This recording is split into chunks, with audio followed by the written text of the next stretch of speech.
Westlake police uncovered a card skimming operation targeting shoppers right here in our community. A suspect's accused of planting devices at a popular grocery store, and federal agencies are now involved.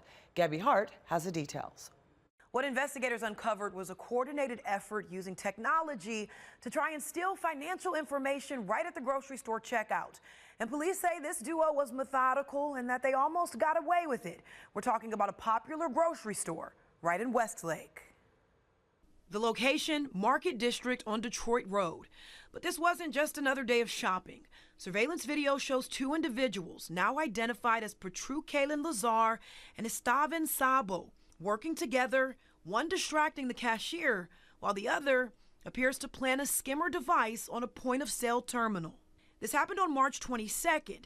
The investigation started after the USDA tipped off Westlake police. Giant Eagle's staff did a really nice job with their policies and procedures and what they actually did. So they alerted the Financial Crimes Task Force, which includes agents from USDA, U.S. Secret Service. License plate readers tracked the suspect's getaway car, which was registered to Illinois. And it was their return trip 5 days later that alerted police.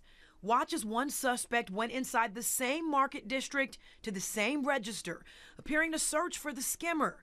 But officials had already removed it.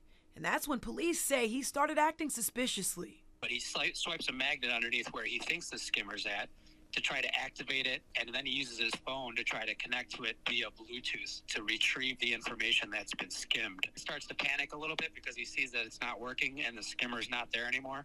So you can see he throws some cash at the cashier because now he needs to get out of there. He doesn't know what's going on. They tracked that vehicle down, and officers found a collection of tools, super glue, magnets, broken plastic, all used to construct and attach skimming devices. Police arrested both men, and we are told that they have both been handed over to Homeland Security investigations. Westlake police say they're not sure how many, if any, cards were compromised.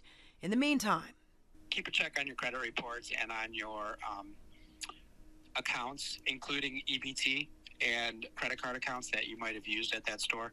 And these types of skimming operations can happen anywhere, so investigators using this as a reminder to shoppers, make sure you are vigilant and make sure that if you see anything suspicious when you're out shopping, report it to the police right away. Save someone else the hassle. I'm Gabby Hart, 19 News.